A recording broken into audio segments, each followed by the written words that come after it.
அது இது என்ன மிஷின்னா?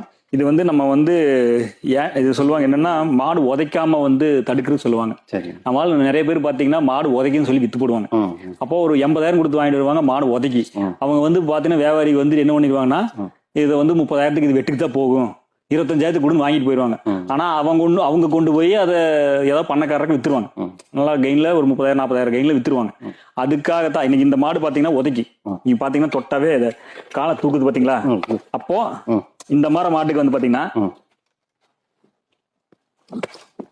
இந்த லாக் பண்ணிட்டோம்னா இப்படி நின்று ஈஸியா பால் கறந்து அந்த கால் வந்து உதைக்காது. இந்த காலை கட்டுறம் பின்னாடி கட்டுறம் இல்லைங்க, அது கட்டினா என்ன வேணா குதிக்கு, அப்ப பால் கறக்க முடியாது, நம்மளுக்கு ஆள் வேணும். இது வந்து அப்படி இல்லைங்க, இதை லாக் பண்ணி விட்டோம்னா ஆட்டோமேட்டிக்கா கம்மு நின்றுக்கு மிஷின் எடுத்து மாட்டி விட்டுலாங்க. சரி. இதனால வந்து இது வந்து கொஞ்சம் யூஸ்ஃபுல்லா இருக்குன்னு வச்சுக்கோங்களேன். இதனால எனக்கு தெரியல, எனக்கு இப்போ ஒரு வாங்கி ஒரு 2 மாசம் தான் ஆச்சுங்க. சரி. இது யூடியூப் சேனல் பார்த்து வாங்கினேன். இந்த மாடு விற்கிற கண்டிஷன்ல இருந்தா இது வந்து 1600 ரூபாங்க. சரி, நல்லா யூஸ்ஃபுல்லா இருக்கு.